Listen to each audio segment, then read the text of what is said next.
In the dim light of a medical facility, the sterile scent of antiseptic mingles with a metallic tang of fear. Sarah awakens, her heart racing, each beat echoing uncertainty.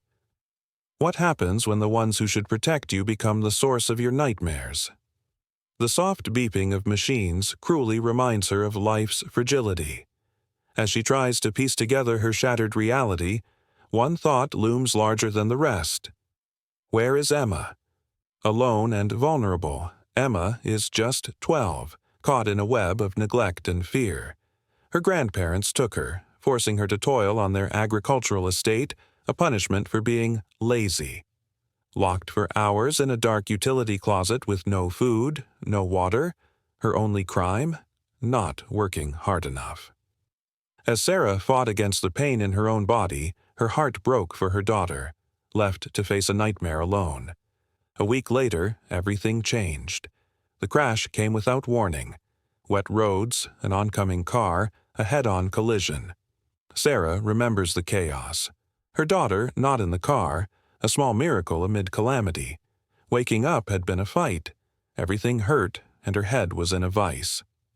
"Is my husband alive?" she asked a healthcare worker. The answer was a brutal reminder of her new reality. "He's unconscious. They're fighting to save him." But where was Emma? Sarah's heart raced. The uncertainty twisted like a knife. The physician arrived, followed by a case manager with cold eyes. They had taken Emma, of course. Her grandparents were the first option. No one had cleared it with Sarah. Sometimes life hands out the worst choices like they're the only ones available. She called her father, desperate for any news. When he answered, he sounded too cheerful, almost like he'd won the lottery. "She's fine. She's with us. Don't worry." But Sarah's heart sank. "Put Emma on the phone." The pause felt like an eternity. Then, finally, a shaky voice broke through. "Mom, is that you?" "Yes, sweetheart, it's me." A lump formed in her throat. "How are you?" "I'm okay. I'll be out soon. I'll come get you." The relief was bittersweet. "And Dad, is he alive?" "Yes, baby. He's still unconscious, but he's strong. The doctors say he has a good heart. He's going to pull through. We'll get through this." Emma's voice trembled, a whisper barely heard. "How are you holding up, honey?" "I'm fine," Sarah lied. Every moment felt like a battle. A fight for safety, for love, and for the fragile bond that could withstand anything. Emma sat on the edge of her bed, cradled in shadows cast by the setting sun. The golden light broke through cracked window panes, yet it couldn't dissolve the suffocating silence that filled her room. She traced her fingers over the frayed quilt, once vibrant, now a faded reminder of laughter and warmth. The faint scent of her Sarah's lavender perfume flickered in the air, teasing her with memories of joyful days spent in the park, of safety wrapped in her Sarah's loving embrace. But now, that security felt like a distant dream, smothered by neglect and fear. Clutching her phone, anxiety churned within her. Could that thin device bridge the chasm of dread that gaped between her and the world beyond? Emma's heart raced with every beat, each pulse a reminder of the separation that haunted her like a ghost. "Don't worry about me." Sarah's voice cracked over the line, feigning strength. Emma knew that tone all too well. It was the same voice that masked fear beneath practiced bravado. "Are you sure you're okay?" The words sounded desperate, clinging to hope. "I'm fine, Mom." The response came, but then a quiet plea.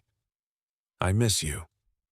A sudden whisper from her grandmother sliced through, cold and authoritative. "Don't upset your mom. Tell her everything's fine." The line crackled, cutting Sarah from Emma's world. Heart-pounding, Sarah recognized the familiar stench of manipulation creeping in. She knew their methods, the discipline wrapped in labor, obedience bred through intimidation. Now, Emma was lost in that terrifying maze alone. Days passed painfully. Sarah lay in a medical facility recovering, her body weak from injuries that demanded rest. But despair ignited a fire within her. I need to get my daughter. Against the physician's judgment, she stood, shaky and determined. A cab whisked her through the streets, each block bringing her closer to her childhood home, a place darkened by echoes of her own past. Would they know she was coming? What awaited her inside? The peeling paint greeted her like an old friend, but the memory stung, a reminder of a life marred by broken promises. Inside, her brothers were lost in their own worlds. Emma's heart sank at the sound of virtual gunfire echoing from the living room, her nephews fixated on screens, oblivious to the strife surrounding them. "What's happening to Emma?" she demanded, each syllable firm but frightened. In that moment, Sarah vowed. No one would break her daughter the way they broke her. She would not let fear win. That relentless love, that fierce resolve, it would lead her back to Emma, through darkness and despair, toward the light of a family finding its way home. "Probably with Grandma," the older one mumbled, eyes glued to the screen. I moved through the house, disappointment twisting like a knife in my gut. Kitchen empty, bathroom empty. Then I stepped out back, and there she was. Emma stood inside the chicken coop, dirt smudged across her face. Her clothes were filthy, and red marks marred her tiny hands. When she spotted me, she froze, then dropped the bucket she was holding and ran into my arms. "Mama," she cried, burying her face in my chest. She was trembling. "They said you wouldn't be able to get up for a long time," she whispered, fear lacing her voice. I held her tight. "Well, I got up, and now you're with me." Her eyes lifted to mine, filled with questions. "Mama, how's Dad?" "He's alive. He's getting better. He's breathing on his own." Her shoulders relaxed just a bit. "We'll visit him soon, okay?" I stroked her back, battling my own emotions as rage and relief crashed inside me like conflicting waves. "And you?" I asked gently. "Are you hurt?" She looked up, her gaze hollow. "Not much anymore. I'm here now. That's what matters." But the tenderness faded as she pressed her face back into me, breathing hard, trembling. Then the dam broke. All the words spilled out like a storm waiting to unleash. How they took her phone. "You'll just waste time on it. There's work to do." How they made her mop floors, cook, take out the trash. How Grandpa told her, "You haven't earned your food. Work first, then you eat." Then my heart sank. On her second day there, they locked her in a utility closet for 5 hours. No light, no food, no water, all because she didn't know how to clean a chicken coop.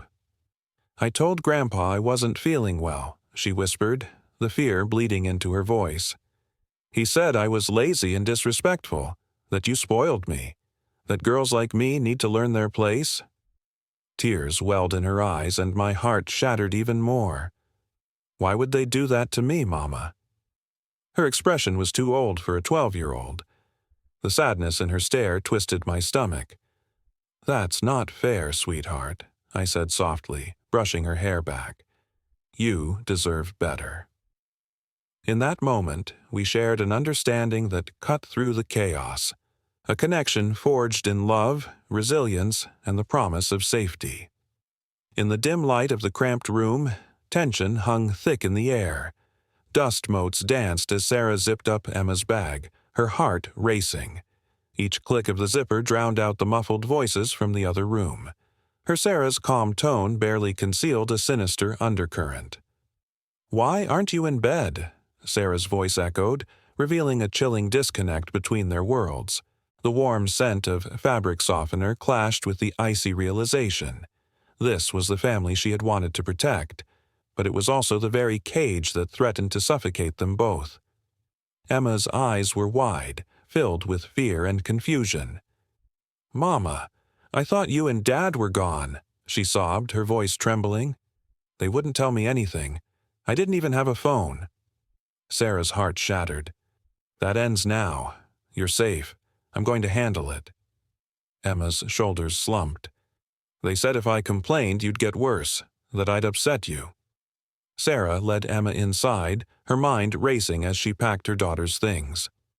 I'm taking you home, she declared, her voice steady despite the storm inside her. Just then, her Sarah walked in, wiping her hands on her apron. Stephanie, you're here. Why didn't you call first? Aren't you supposed to be in bed? Not a shred of concern in her voice. I'm taking Emma, Sarah said, her gaze unwavering. Her father entered, arms crossed, watching her zip up Emma's bag. You're just going to leave like that? Not even a thank you? We took care of your daughter. Grateful. Sarah's voice cracked under the weight of fury. You locked her in the dark for 5 hours. No food, no water because she didn't want to be your maid. Her father raised his voice. We were teaching her discipline. You and that husband of yours raised a slob. Disrespectful brat, he added, his words cutting deep. Sarah felt the anger boiling inside her. You taught her what a real woman is supposed to be? Silence fell, heavy and suffocating. There was no point in arguing. Words wouldn't fix this. But in that moment, as she held Emma's hand tightly, a flicker of hope ignited. They would find safety together. They would break free from this cycle of neglect and fear. And as they stepped out into the world, the scent of rain lingered in the air, a promise of renewal. I could feel it in the air. Change was coming, and fast. Looking down at Emma, I whispered, "Let's go." We slipped away, the weight of the past heavy on our shoulders. We made a quick stop at a gas station, and I bought her a warm burger and apple juice. It wasn't gourmet, but the way she held that burger, like a treasure, told me everything. She devoured it, each bite telling a story of hunger and neglect. Then, like a tiny warrior finally safe, she fell asleep, her head resting against the window, the rumble of the engine lulling her into peace. When we got home, I made her a meal that felt like home, warm and comforting, not earned through toil. We called Shaw, a good decision. I spared the details. Emma had endured enough. She slipped into her room, curling up on that soft, clean couch, finally able to let go of her guard. As I lay down, heavy with exhaustion from our battle, sleep enveloped me instantly, the kind that claims you when your heart's been running a marathon. The next day, the truth began to spill out. Emma opened up, each detail woven with tears. She spoke of Grandpa's cold voice. No work, no food. How Uncle Josh made a game of tossing pizza crusts on the rug she'd just cleaned, relishing in her humiliation. Maybe now you'll learn to keep your mouth shut around grown-ups, he scoffed. Grandma? She lurked outside the utility closet, listening to Emma's cries, urging her to reflect on her behavior. A girl should know her place. Obedience, hard work, patience, she drilled into her. I listened, nodding, letting her words wash over me. My phone lay quietly on the nightstand, hidden but recording every painful syllable. In that moment, one thought struck me like lightning. I will never forgive them. They will regret this. That second night after Emma returned home, sleep eluded me. I watched her from the edge of the bed, curled up like a fragile bird, clinging to her pillow as if it were a shield against the world. Even in sleep, she couldn't fully relax. I could see the weight of her struggle, the remnants of her fears still lurking in the shadows.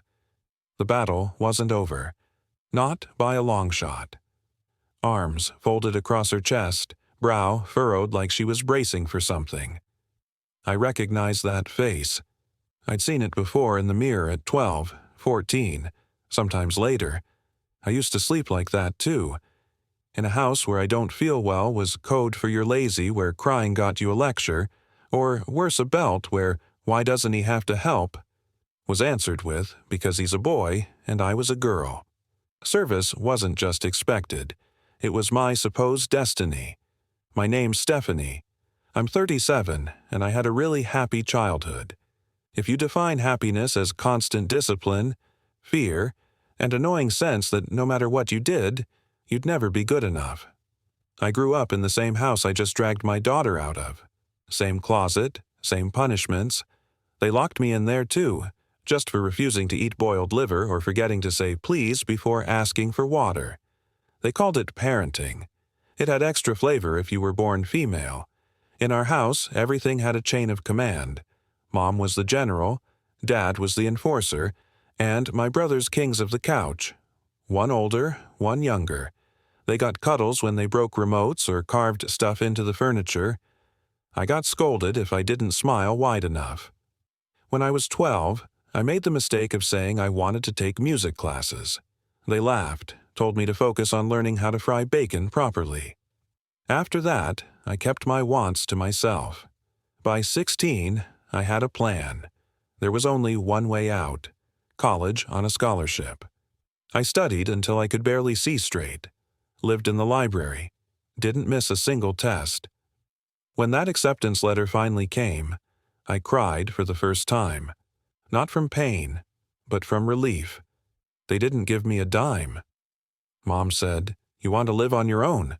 Go ahead, we didn't ask you to." Dad added, "You chose this.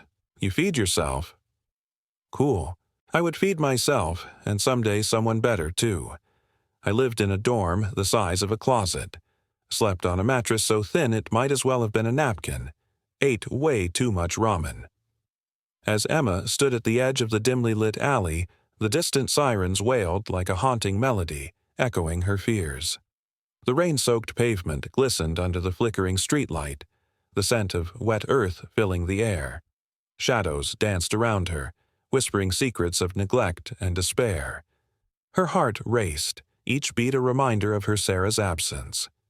Just as she gathered the courage to step forward, a figure emerged from the darkness, their intentions unclear. Was it a friend or a foe? The air thickened with tension, leaving Emma breathless and uncertain. Would she find the safety she desperately sought, or was this encounter the beginning of a new nightmare?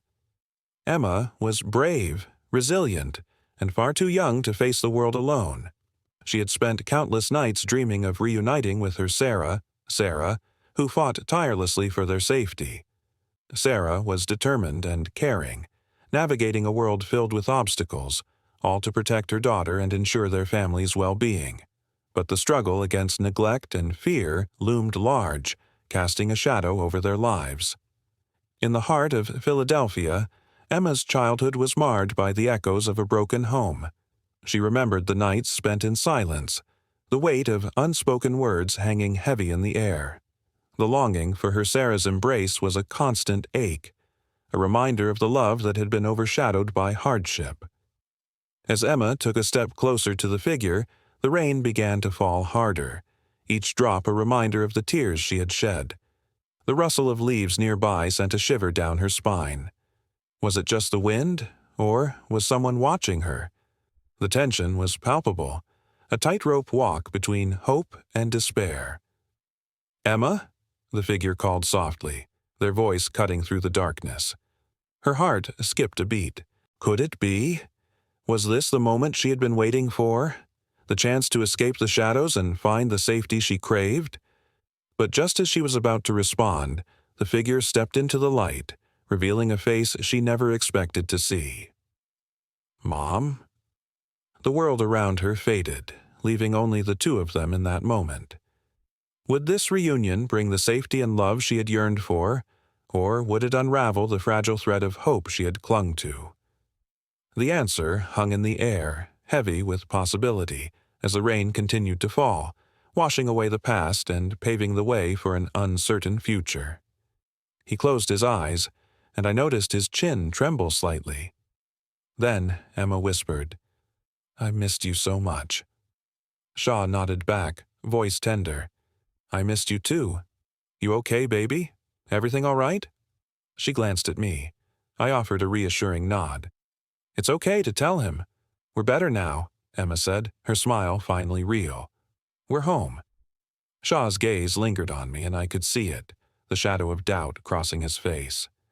"Is everything all right?" he asked, concern heavy in his voice.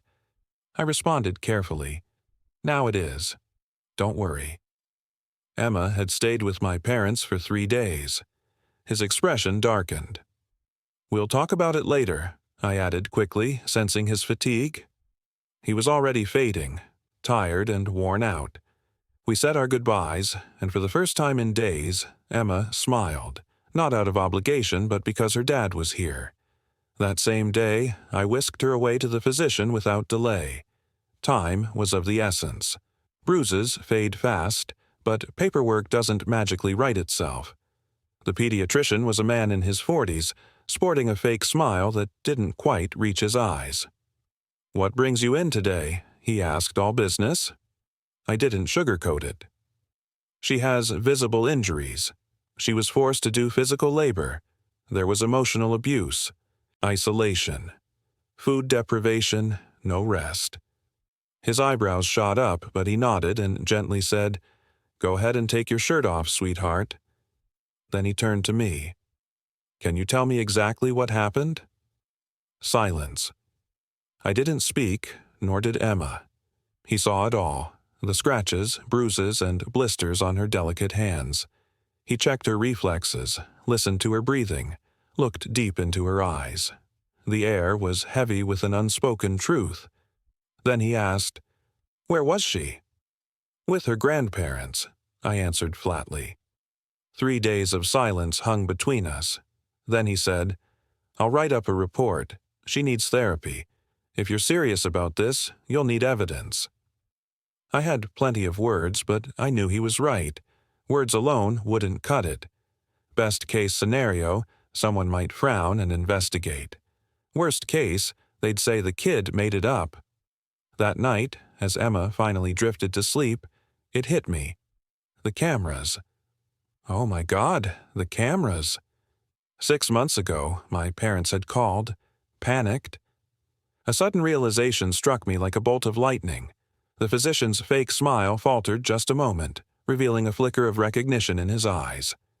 My heart raced as echoes of whispers about neglect filled my mind, the waiting room's hushed tones ringing out in recollection. The truth was unraveling, and I could feel its weight pressing down on me. Emma's small hand squeezed mine, grounding me in this moment, yet the air was thick with unspoken fears. What if the very people meant to protect us were part of the problem? Sarah and Emma clung to hope amid the darkness, a fragile thread ready to either strengthen or fray with the truth that lay ahead. Would this unraveling story mend their fractured lives, or would it plunge them into deeper uncertainty? The future stretched out before them, filled with both trepidation and the bittersweet taste of possibility. Someone was stealing our chickens. I had to act fast. I called the installers, wired everything myself, and linked the whole setup to my email. I picked a password I was sure no one would change. They didn't. With my heart racing, I opened the app. I felt like I was back on an operating table, vulnerable and exposed. I dove into the archive, scanning for the right dates. And there she was, Emma. In dirty rubber gloves, she was drowning in an apron that nearly hit her ankles. She scrubbed the chicken coop floor like she owed the place rent. I could see her shoulders hunched under the weight of a heavy bucket. "Josh," I heard him yell from a window. "You deaf or something?" "Get me some damn water," I thought. Another clip played. Emma stood at the stove, stirring something in a massive pot. Chaos surrounded her. My nephews ran wild with their tablets. One of them even spat on the floor. Josh lounged on the couch, shoveling chips into his mouth like a king. My mom walked by, muttering, "Don't fall apart now. This ain't summer camp." Emma didn't answer. Then came the moment I'll never forget. She stood at the pantry door, facing my dad. He wagged his finger at her like a drill sergeant. "We got rules here. You want to eat? Then you work. Got it?" Emma lowered her head, silent. "Hey, look at me when I'm talking to you," I said. "Got it." She lifted her face, barely whispering, "Yes." He stormed off and my mom grabbed the key, locking the pantry door. "Quit whining. You brought this on yourself. Sit there. Think. Maybe you'll figure out how a proper girl's supposed to behave. Spoiled little thing. Your parents ruined you from inside." A soft sob escaped Emma, then another. I muted the video. and that's when I lost it.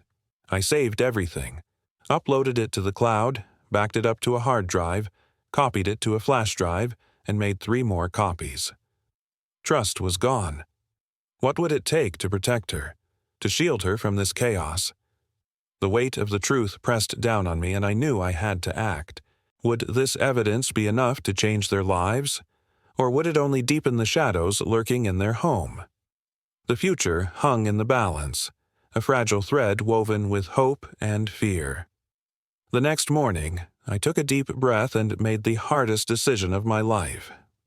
I shut off the auto payments to my parents. I removed them from my bank transfers. I canceled their insurance. I even froze the debit card they used for Josh's petty fines, the ones I had always covered because someone dared to look at him the wrong way.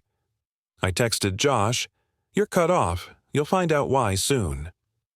That afternoon, I drove to the police station.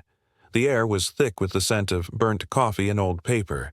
The guy at the front desk looked barely old enough to shave, his face dotted with acne, his eyes glazed over like he'd rather be anywhere else.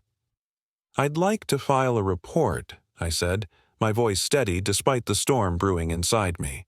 He perked up just a bit. "What happened?" My daughter was locked in a pantry, forced to clean a chicken coop, haul buckets, mop floors. They humiliated her. It went on for 3 days. I want to press charges. He blinked, taken aback. "You have proof?" I pulled the flash drive from my bag, my heart pounding. "I have it all. Videos, audio, timestamps, medical reports, psychological assessments. I want this investigated." He took the drive, nodding more seriously this time. "All right, let's get a statement. We'll also contact Child Protective Services." As he typed, I sank into one of those plastic chairs, staring at the wall. A poster hung there, bold letters screaming, "If you see abuse, speak up." I had been silent for 30 years. Not anymore. This wasn't about me. This was about Emma, and for her, I was the one they should fear now. The silence lasted exactly 24 hours. I checked my phone, half expecting it to be broken. It wasn't just radio silence. I figured my parents and Josh were trying to grasp the magnitude of the explosion I had set off, or, more likely, they were spinning it to play the victims again. That was their superpower. They were always misunderstood. Then it hit, a full-blown avalanche of voicemails, texts, missed calls. First came the accusations. "Have you completely lost your mind? How could you do this to your own family? Your father is in shock." Shock? At what? Probably the audacity of me finally standing up for Emma. As the officer's expression shifted from indifference to concern, the air thickened with unspoken tension. The fluorescent lights buzzed ominously, casting harsh shadows that whispered secrets of injustice. The weight of Emma's suffering hung in the room, stretching every second painfully. "What if no one believes me?" she thought, a cold dread creeping along her spine. Just as she opened her mouth to speak, the officer's phone beeped, a curt reminder of the complications ahead. Will Emma's truth be heard, or will fear stifle her voice once more? Then came the guilt, tripping. "We raised you. You know how hard things have been for us. We didn't mean to." Classic. I could hear their voices in my head.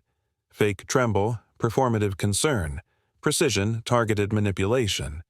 I didn't reply because there was nothing to say. Everything that needed to be said was already said by a 12-year-old girl locked in a pantry. A couple of days later came Phase 3 panic. I'm guessing someone tipped them off that this wasn't just me blowing off steam with the cops. This was real. Actual detectives, real investigations, multiple video files, witnesses, medical reports. They didn't see that coming. They thought I'd yell, cry, then show up again with groceries, a check, maybe a new water heater like I always did. But that version of me, she's gone. Josh called first. His name popped up on my screen and I flipped the phone face down. He called 8 times. On the 9th, he left a voicemail. "You want Mom to have a heart attack? What exactly are you trying to do?" His voice sounded like even he was tired of his own crap. Then the real show started. Apparently, someone in our extended family, maybe a cousin, maybe a nosy neighbor, got hold of one of the recordings. Yeah, that one. The one where Grandpa's yelling at Emma from the pantry door and you can hear her crying in the background. Clear video, perfect sound. You hear me? Look at me when I'm talking to you. And then silence, soft sobbing, Grandma off-screen saying, "Quit whining. You brought this on yourself. This is a lesson." It ended up in that family group chat, the one for Thanksgiving greetings and arguing over whose pumpkin pie is better. And, oh boy, it blew up.